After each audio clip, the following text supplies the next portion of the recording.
노력하면 성과를 거두고요. 반대로 아무 일도 하지 않으면 당연히 아무것도 거둘 수 없는 것이 세상이 말하는 이치입니다. 우리는 이것을 인과응보라고 그렇게 이야기를 하죠. 하지만 우리의 삶이 어떤 규칙대로 딱딱 맞아떨어서 움직이는 것이 아닙니다. 지난주에도 이미 말씀드렸지만 세상에서 피나는 노력과 땀의 수고에도 불구하고 어떤 열매도 거두지 못하는 사람들이 있습니다. 주위를 돌아보면 좋은 일을 해왔던 사람이 병에 걸려서 고통을 받거나 악한 행동을 한 사람이 오히려 편안하게 살아가는 예는요, 쉽게 찾아볼 수 있습니다. 지난주에 한국에서 택배 노동자들이 과로사로 인해서 벌써 8명이 죽었다는 이야기를 들었습니다. 그분들은 하루에 10시간, 거의 15시간 이상을 일한다고 하는데요. 만약에 인과응보의 법칙대로라면 이분들은 그들이 수고한 만큼의 정당한 대가를 받아야 하는데 그들에게 돌아온 것은 죽음이었습니다. 반대로 탈세와 부정을 저지른 기업가들이 죄책감도 없이 마치 사회 지도층인 양 살아가는 것을 볼 수 있습니다. 이런 세상을 바라보면 과연 하나님이 살아계신가 이런 생각이 절로 들고요. 또 그러면서 때로는 하나님께 불평하기도 합니다. 오늘 말씀 시편 73편도 하나님께 불평하는 것으로 시작합니다. 우리가 오늘 말씀은 12절부터 17절까지 읽었지만 사실 오늘은 시편 73편 전체를 다루는 내용입니다.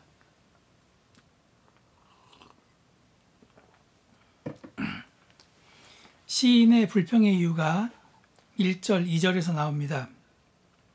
하나님이 참으로 이스라엘 중 마음이 정결한 자에게 선을 행하시나 나는 거의 넘어질 뻔하였고 나의 걸음이 미끄러질 뻔하였으니 이렇게 말씀하고 있습니다.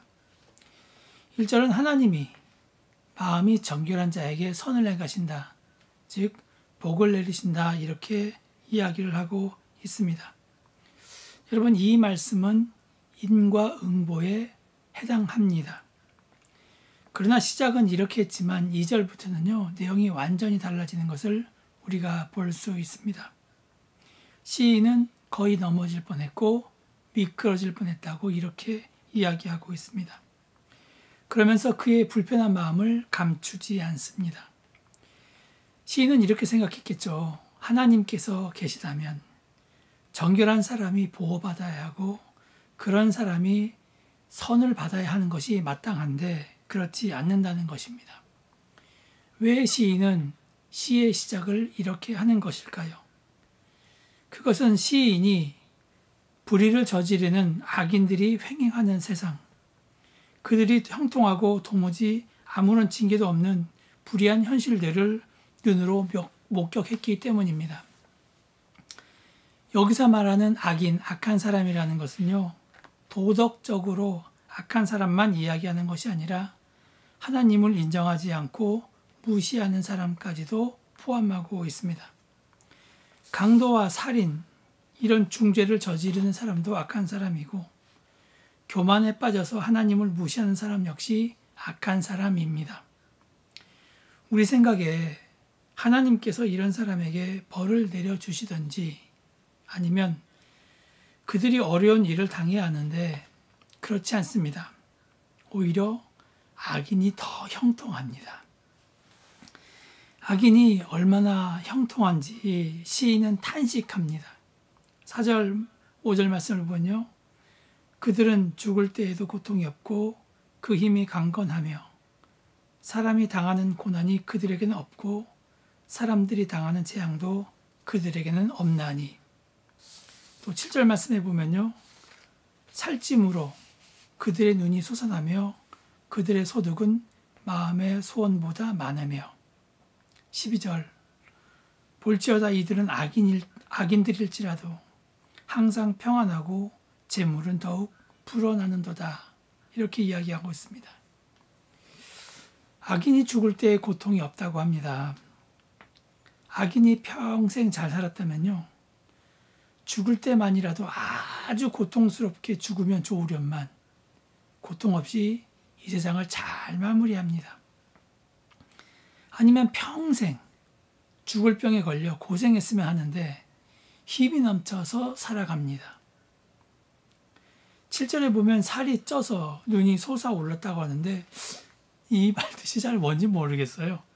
근데 여러분, 이 말은요, 단순히 살이 쪘다는 표현보다는 그들이 교만하여서 눈이 높아졌다는 말입니다. 아나무인이라고 우리가 그렇게 이야기를 하는데요, 모든 사람을 무시할 정도로 세도가 높다는 말입니다. 아울러 그들의 소득은요, 마음의 소원보다 많다고 합니다. 여러분, 마음의 소원보다 많다, 이게 얼마나 많은 것을 이야기합니까? 오늘 하루 우리가 살아가면서요, 100층짜리 빌딩 서너 개 살 수 있습니다. 그런데 악인에게는 실제로 그런 일이 벌어지고 있다는 말입니다. 그러다 보니까 악인은 교만을, 6절에서 나온 것처럼 악인은 교만을 장신구처럼 달고 살며 그리고 폭력 그 자체로 살아가고 있습니다. 여러분, 여기서 말하는 폭력은 우리가 알고 있는 그 폭력뿐만 아니라 말 또는 태도에서 나오는 것까지 포함하고 있습니다. 폭언은 말할 것도 없고요. 갑질이라고 하는 것 말할 것도 없고요. 아예 사람을 우리가 투명인간 취급한다, 그렇게 이야기를 하죠. 분명 앞에 사람이 있는데 그 사람을 무시하고 있다는 것입니다. 이렇게 딱 보자마자 위아래 쓱 훑어봅니다. 그리고 행색이 초라하거나 별 볼 일 없는 것 같이 보이면 말 한마디 건네지 않고요, 눈길 한번 주지 않습니다. 일이 어려우면요, 다른 사람을 의식할 수밖에 없는데 악인은 하는 일 족족 잘 되다 보니까 교만하고 폭력으로 살아갑니다. 사람들은 형통을 좋은 것이라 생각합니다. 물론 형통이 나쁜 것만은 아닙니다. 그런데 이 형통이요, 하나님 앞에서 그리고 자기 한계를 알지 못하면 결국 자기에게는 교만함으로 그리고 다른 사람에게는 폭력으로 나타나는 것을 우리가 알 수 있습니다. 그런데 잠언 14장 31절에 보면 이렇게 이야기를 합니다. 가난한 사람을 학대하는 자는 그를 지으신 이를 멸시하는 자요, 궁핍한 사람을 불쌍히 여기는 자는 주를 공경하는 자니라. 이 말씀을 보면 형통하여서 가난한 사람을 학대하는 사람은요, 결국 그를 지으신 하나님을 무시하는 사람이라는 것입니다. 하나님은 정의의 하나님이기 때문에 절대로 사람 무시하는 사람을 그냥 두시지 않고 반드시 심판하십니다. 그런데 문제는 그 심판의 때가 언제냐, 그것을 알 수 없고요. 그 심판의 때는 바로 하나님의 때입니다. 우리는 그날이 언제인지 모르지만 하나님은 그날을 알고 계십니다. 그래서 지금 심판이 임하지 않다고 좋아할 것이 아닙니다. 지금은 단지 심판이 유보된 때이고요, 하나님 입장에서는 그들이 돌아오기를 기다리고 있는 때입니다. 그런데 사람은 심판날이 오기 전까지는요, 돌이키지 못합니다. 그리고 알면서도 이 내용을 제대로 깨닫지 못하는 사람들이 너무나 많습니다. 그러니까 사람들이 교만할 수밖에 없죠. 11절을 보십시오. 이렇게 이야기를 합니다. 하나님이 어찌하랴, 지존자에게 지식이 있으랴. 하나님께서 알지 못한다는 것이죠. 정말로 교만의 끝을 보여주고 있습니다. 시인이 불평하고 원망한 다른 이유가 또 있습니다. 13절에 보시면요. 내가 내 마음을 깨끗하게 하며 내 손을 씻어 무죄하다 한 것이 실로 헛되도다.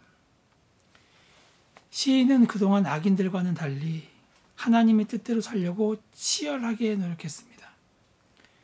그런데 현실을 보니까, 악인들이 살아가는 모습을 보니까 내 삶이 부질없는 것이 아닌가, 이런 생각이 들었다는 말입니다. 내가 하나님의 뜻대로 치열하게 살았는데 정작 복은 악인에게 가고 있습니다. 그래서 시인은 고민합니다. 16절 말씀해 보면 내가 어쩌면 이를 알까 하여 생각한즉 그것이 내게 심한 고통이 되었더니, 시인이 왜 이런 일이 생겼는지 고민하지만 답을 찾지 못했고 오히려 심한 고통을 받습니다. 여러분 그렇지 않습니까? 하나님이 계신 세상에 왜 이런 일이 벌어지는지 잘 알지 못하고 아무리 하나님 편에서 이해하려고 해도 도무지 이해하지 못할 때가 있습니다. 살아계신 하나님을 붙잡으려고 하지만 현실을 보면 하나님이 계시지 않는 것 같습니다. 분명 하나님은 마음이 정결한 자에게 선을 행하신다고 알고 있는데 정작 그 선이라고 하는 것은 악인에게 전부 다 가는 것으로 보입니다.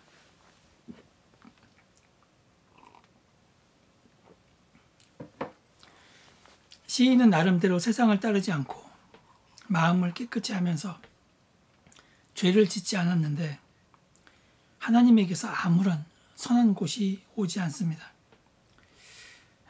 사람은 배고프면 참을 수 있는데요. 배 아프면 참지 못합니다. 차라리 몰랐다면 그러려니 하고 지나갈 수 있지만 하나님이 어떤 분인지 알고 있기에 심한 고통 가운데 살아갈 수밖에 없습니다. 우리 주위에 이런 인생을 살아가는 분들이 분명히 있습니다. 그런데 여러분 잘 들으십시오. 인생은 이런 문제에 답을 하는 과정입니다. 제가 틈틈이 하는 말 중에 있습니다. 제가 틈틈이 설교 중에 하는 말인데요. 우리가 인생의 모든 답을 알아서 한 발 한 발 발걸음을 내딛는 것이 아닙니다. 답을 몰라도 때로는 앞이 캄캄해도요. 그냥 한 발 한 발 내디딜 때가 있습니다. 그러다가 시간이 지나 예전 일을 돌아보면요. 그때는 도저히 답을 알 수 없었고 이해가 되지 않았는데 이제는 왜 그랬는지 알 때가 있습니다. 아이러니하게도 인생은요. 우리에게 문제를 주기도 하지만 그 문제를 푸는 과정 역시 인생입니다. 그래서 우리는 힘들고 어렵지만 삶으로 답을 해야 합니다. 하지만 이런 일은 결코 쉽지 않은 삶입니다. 왜냐하면 뼈를 깎는 고통을 이겨내야 하기 때문입니다. 믿음으로 가야 하는 삶이기 때문입니다. 내 본능의 욕망과 싸워서 이겨야 하는 것이며 죄의 유혹을 이겨내야 하는 치열한 싸움을 통해서만 지켜낼 수 있는 삶입니다. 우리는 하나님을 다 이해할 수 없습니다. 사람이 하나님의 지혜를 알 수 없습니다. 하지만 하나님이 선하시다는 것을 믿고 나아갈 뿐입니다. 이제 반전이 일어납니다. 17절 말씀입니다. 하나님의 성소에 들어갈 때에야 그들의 종말을 내가 깨달았나이다. 여러분 아무리 지혜로운 사람이라고 해도 스스로 하나님의 모든 일을 다 알 수 없는 법입니다.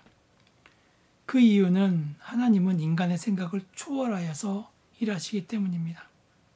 그래서 바울이 고백하기를 로마서 11장 33절에서 깊도다 하나님의 지혜와 지식의 풍성함이요 그의 판단은 헤아리지 못할 것이며 그의 길은 찾지 못할 것이다. 이렇게 고백했습니다. 그러므로 우리가 자신의 지혜에 근거하여서 인생에 풀리지 않는 문제를 풀려고 한다면요. 실패할 수밖에 없고 오늘 시인처럼 고통을 받을 수밖에 없습니다. 이 세상의 많은 지혜자와 철학자들 그리고 종교인들이 인생에서 풀리지 않는 문제를 풀려고 했지만 한결같이 실패하고 말았습니다. 아무도 세상의 부조리한 문제와 같은 인생에 풀리지 않는 문제에 대하여 명쾌한 답을 제시하지 못했습니다. 그렇다면 우리는 어떻게 인생에 풀리지 않는 문제를 풀 수 있습니까? 오늘 시인은 하나님의 성소에 들어갈 때 자신의 문제에 대한 해답을 얻었다고 고백하고 있습니다. 시인은 악인이 형통하는 모순적인 세상의 현실에서 답을 얻는데 그 자리가 하나님의 성소였습니다. 하나님의 성소에 들어갈 때 악인의 마지막을 깨닫게 되었습니다. 시인은 악인이 현재 누리고 있는 형통이 전부가 아님을 알게 됩니다. 평생을 아무런 재앙도 또 아무런 어려움도 없이 살다가 고통 없이 죽는 인생이 가장 복된 것인 줄 알았고요.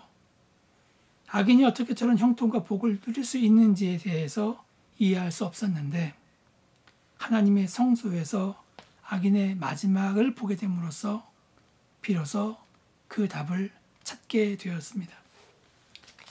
여러분, 성소에 들어갈 때라고 해서 단순히 성전에 들어갈 때, 오늘 말로 해서 교회에 들어갈 때 여러분 이렇게만 이해해서는 안 됩니다.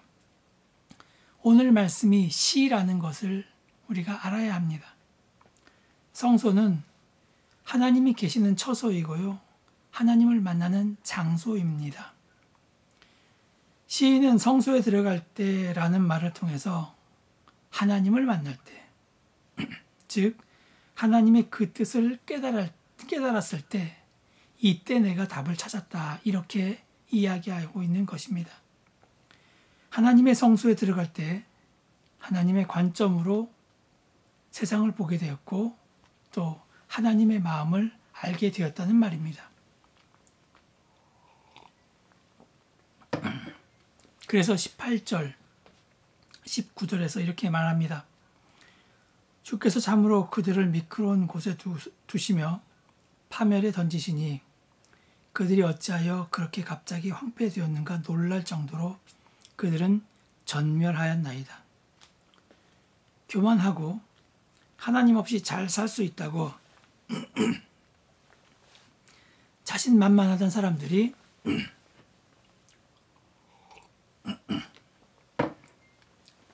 한순간에 망하는 것을 깨달았습니다.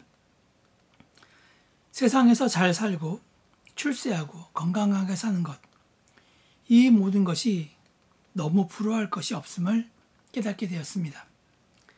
하나님 없이 사는 사람들의 부귀영화가 별것 아닌 것을 깨닫게 되었습니다. 이런 귀중한 진리를 깨닫게 된 것은 성소에서 하나님과의 만남을 통해서였습니다. 사람들은 부귀영화를 복이라고 합니다. 물론 하나님은 때로 우리에게 부귀영화를 복으로 내려주시기도 합니다. 하지만 우리에게 부귀영화보다 더 큰 복이 있다면 그것은 본질을 보는 안목이 생기는 것입니다. 아무리 큰 부귀영화가 주어진다고 해도 그 부귀영화로 인해서 우리의 마음이 교만해진다면 그것은 복이 아닙니다. 그런데 문제는 그 부귀영화가 대부분의 사람을 교만하게 만든다는 데 있다는 것입니다. 사람이 40일 금식 기도를 하게 되면요, 그때부터 다른 사람들이 40일 금식 기도를 했는지 안 했는지 살피게 된다고 합니다. 그런 40일 금식 기도는 하지 않는 것이 좋습니다. 또 자신은 믿음이 있기 때문에 내가 하나님께 충성을 열심히 했기 때문에 이런 복을 받았다면서 그렇지 못한 사람들을 무시하고 바리새인들처럼 정죄합니다. 그러나 하나님의 관점과 하나님의 마음을 알게 된 사람은 다릅니다. 비록 자신의 손 아래에 부귀영화가 있다고 해도 본질을 보는 안목이 있기에 모든 것을 내려놓을 수 있습니다. 우리가 아프리카의 성자로 알고 있는 알버트 슈바이처 박사는요, 부유한 가문에서 태어나 이 사람은 유명한 음악가였습니다. 그 오르간 연주가 정말로 기가 막혔다고 합니다. 그리고 이미 20대에 철학 박사, 그리고 신학 박사, 의학 박사가 되었습니다. 알버트 슈바이처를 아프리카의 성자로만 세상이 알지만 사실 이 알버트 슈바이처는요, 신학자로 더 유명합니다. 그리고 영향력이 있습니다. 그가 집필한 예수전 역사 연구라는 책은요, 지금도 사람들이 보는 책입니다. 이분이 1800년대 말 1900년대 초까지 살았기 때문에 여러분 그 200년, 300년 지난 책이 지금도 우리에게 영향력을 끼치고 있다는 것입니다. 하지만 이런 사람이 다 내려놓고 아프리카로 갔습니다. 이유는 단 하나입니다. 하나님의 관점이 생겼기 때문입니다. 무엇이 중요한지 알았기 때문입니다. 마찬가지로 이제 시인은 세상을 바라보는 관점에 변화가 생겼습니다. 이전엔 사람 중심의 관점에서 이제는 하나님 중심의 관점으로 변했습니다. 사람에게 있어서 어떠한 관점을 가지고 사는가는 매우 중요한 문제입니다. 우리가 눈으로 보았다고 해서 다 보는 것이 아닙니다. 우리 집 아이들이 어릴 때 보았던 책 중에요, 새별인의 안경점이라는 책이 있습니다. 그 책 내용은 별거 아닙니다. 몇 페이지도 안 되고, 파란색 안경으로 보았더니 온 세상이 온통 파랗게 보이고, 빨간색 안경으로 보았더니 이 세상이 온통 빨갛게 보이고, 깨진 안경으로 보았더니 이 세상이 다 깨지게 보였다는 그런 내용입니다. 사람들은 세상을 있는 그대로 보는 것 같지만 사실은 자신의 안경으로 세상을 보고 있습니다. 제각기 각기 나름의 세상을 보는 관점이 있다는 말입니다. 그런데 그런데 인간이 쓰고 있는 안경들은요, 모두 죄로 물들어 오염되어 있어서 세상을 바로 보기가 어렵습니다. 때로는 보고 싶어도 보이지 않습니다. 신앙이란 무엇입니까? 자신의 안경을 벗고 하나님의 안경을 쓰고 사는 것입니다. 내 안경을 벗고 예수님께서 주신 그 안경으로 사는 것입니다. 토미 텐이라는 사람이 하나님의 관점이라는 책을 썼습니다. 하나님의 관점이라는 제목이 끌려서 이 책을 샀는데, 이 책에서 말하는 하나님의 관점은 예배를 통해서 이루어진다, 그런 이야기를 합니다. 토미 테니는 예배는 인간의 관점을 하나님의 관점으로 변화시키는데 그 목적이 있다고 하면서 하나 예를 드는데요. 세상에서 가장 높은 빌딩이 두바이에 있습니다.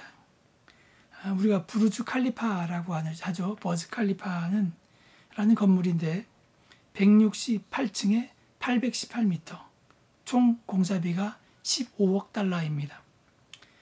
얼마나 건물이 큰지 웬만한 카메라로는요, 이 건물 전체를 담을 수 없을 정도라고 합니다.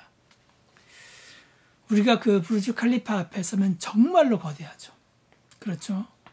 100m 떨어진 곳에서 봐도 정말로 거대합니다. 그런데 우리가 비행기를 타고 한 1, 2km 정도 떨어진 곳에서 이 건물을 바라보면요, 직접 바라보는 것만큼 거대하지 못합니다. 만약 우리가 인공위성의 위치에서 이 부르주 칼리파를 바라보게 된다면요, 하나의 점, 볼펜으로 콕 찍어 넣은 하나로 찍힐 것입니다. 만약 우리가 하나님의 관점을 가진다면 땅에서 우리가 거대하다고 여겨졌던 것들이 하나님의 관점에서는 아무것도 아닌 것이 됩니다. 이처럼 하나님의 성소에서 악인의 결과를 깨닫고 참된 현실이 무엇인가를 알게 된 시인은 18절 19절에서 주께서 참으로 그들을 미끄러운 곳에 두시며 파멸에 던지시니 그들이 어찌하여 그들이 갑자기 황폐되었는가 놀랄 정도로 그들은 전멸하였나이다, 이렇게 고백합니다. 한마디로 악인들의 형통은 영원한 것이 아니고 그들에게는 영원한 멸망의 심판이 예비되어 있다는 말입니다. 그것도 한순간에 이루어집니다. 여기에 보면 시인은 악인에 대한 심판이 반드시 죽음 이후에 올 것이라 말하지 않습니다. 실로 악인들은 이 세상 가운데서라도 그들이 예상 못한 때에 하나님의 심판을 받아 완전하게 파멸할 수도 있습니다. 그러나 여기서 중요한 것은 악인들이 이 세상에서도 심판을 받아 멸망할 수 있다는 사실이 아니라 악인들이 세상에서 형통하고 번영하는 것 같아 보여도 그들의 운명은 바로 그 하나님의 때를 향하여서 빠르게 돌진하고 있다는 말입니다. 즉 악인의 궁극적인 운명은 완전하고도 영원한 파멸이라는 것입니다. 여러분, 그렇습니다. 악인들이 현재 아무리 형통하고 번영된 삶을 산다 할지라도 그들은 꿈과 같은 현실을 살고 있을 뿐입니다. 그들의 형통이나 번영은 다 사라지고 말 것들, 한갓 신기루에 지나지 않습니다. 이 세상을 보면 악인이 더 잘 되는 것처럼 보입니다. 하나님의 때가 없는 것처럼 느껴집니다. 가끔 영화를 보면 항상 권선징악이 나오지 않습니까? 정의가 마지막에 꼭 승리합니다. 근데 제 집사람이 그렇게 이야기를 하더라고요. 영화가 그렇게 되는 것이 어쩌면 이 현실이 그렇지 못하니까 그렇지 않은 것 아니냐. 악인이 승리하기 때문에 영화에서만이라도 정의가 승리하는 것을 보여주는 것이 아니냐. 여러분, 이처럼 하나님의 때가 없는 것처럼 느껴질 때가 있습니다. 하지만 그렇지 않습니다. 하나님은 살아계십니다. 그리고 그 모든 것을 불꽃 같은 눈동자로 지켜보고 계십니다. 반드시 때는 옵니다. 일본에서 마쓰시다 혼다와 함께 가장 존경받는 기업인으로 꼽히는 사람이 아나모리 카즈오라는 사람입니다. 이 사람은 조금 한국 사람들에게도 유별나게 다가오는데 그 이유가 무엇이냐면 그 우리가 씨 없는 수박을 개발한 우장춘 박사 있지 않습니까? 이 사람의 사위이기 때문에 한국 사람에게는 조금 유별나게 다가옵니다. 근데 이나모리 카즈오 회장의 인과응보의 법칙이 있다고 합니다. 인과응보의 법칙은 결과가 나올 때까지 시간이 걸리는 경우가 많다는 것입니다. 그러니까 우리 생각에 인과응보라고 하는 것은 금방 일어날 것 같지만 이나모리 카즈오 회장의 인과응보 법칙은 시간이 걸릴 경우가 많다는 것이죠. 원인에 대해서 결과가 바로 나온 경우도 있지만 대부분의 결과는 이른 시간에 결과가 나오지 않는데 20년, 30년이란 긴 기간에서 본다면 반드시 인과응보의 법칙대로 결과가 나온다는 것이 바로 이나모리 카즈오가 말한 법칙입니다. 여러분, 성경에서 다르지 않습니다. 예수님께서 주여 주여 하는 자마다 다 천국에 들어갈 것이 아니요 다만 아버지 하늘에 계신 내 아버지의 뜻대로 행하는 자야만 들어간다. 그렇게 이야기하고 있습니다.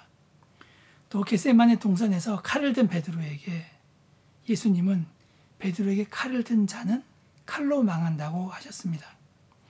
비록 우리가 보기에 이 세상에서 악한 자가 판을 친다고 해도 아나모리 카즈오가 말했던 것처럼 20년, 30년 후에 장기적으로 부메랑처럼 돌아옵니다. 아나모리의 말이 아니라 하나님이 살아계시기에 그런 인과응보는 반드시 이루어집니다. 열심히 땀을 흘려 노력했지만 사기꾼을 잘못 만나 모든 것을 날릴 수 있습니다. 때를 잘못 만나 사업을 실패할 수 있습니다. 코로나가 올지 몰라서 막대한 금액을 투자했는데 실패를 경험할 수 있습니다. 제가 아는 분은 강남에서 인테리어 공사를 하는데 한 5년 전입니까? 6년 전입니까? 강남에 비가 많이 와서 산사태, 우면산에 산사태가 났을 때 그때 피해를 보아서 공기도 제대로 못 맞추면서 받은 돈까지 다 토해내면서 정말 어렵게 사는 분이 있습니다. 또 신체적인 조건과 한계로 아무리 노력해도 안 될 때가 있습니다. 인생에 있어서 아이러니라는 문제에 직면했다고, 그리고 도저히 이해할 수 없는 문제를 만났다거나 좌절하거나 하나님을 부인하지 마십시오. 우리가 하나님의 관점과 하나님의 마음을 가지면 우리가 알지 못했던 것을 깨닫게 됩니다. 근데 그때까지 진짜 힘이 듭니다. 거기까지 도달하기가 너무 힘이 듭니다. 그래서 시인이 오늘 내가 너무 고통스럽다 그렇게 말하고 있지 않습니까? 20년, 30년이라는 정말 오랜 기간이 걸릴 수 있습니다. 그런데 중요한 것은 하나님의 때는 반드시 옵니다. 여러분, 이것이 바로 시인이 오늘 하나님의 성전에 들어갈 때 깨달은 그 내용입니다. 여러분, 이것을 분명히 기억하시고요. 우리의 삶이 힘들고 어렵다 할지라도, 내 손에 무화과 나무의 열매가 없다 할지라도, 밭에 소출이 없다고 할지라도 하나님은 모든 것을 지켜보시고 우리를 구원하신다는 것을 믿는 여러분 한 사람 한 사람이 되시기를 간절히 축복합니다. 마지막으로 시편 126편 5절, 6절 말씀을 나누면서 이 말씀을 마치겠습니다. 눈물을 흘리며 씨를 뿌리는 자는 기쁨으로 거두리로다. 울며 씨를 뿌리러 나가는 자는 반드시 기쁨으로 그 곡식단을 가지고 돌아오리로다. 이 말씀으로 한 주간 승리하시는 여러분이 되시기를 축원합니다. 기도하겠습니다. 하나님, 우리를 지켜주시옵소서. 우리를 보호하여 주시옵소서. 우리의 생각까지 지켜주시고 인도하여 주시옵소서. 우리가 힘들고 어렵지만 기도할 때에, 말씀을 들을 때에, 성경 말씀을 볼 때에 하나님의 마음을 깨닫는 모든 신자들이 되게 하여 주시옵소서. 예수님의 이름으로 기도합니다. 아멘.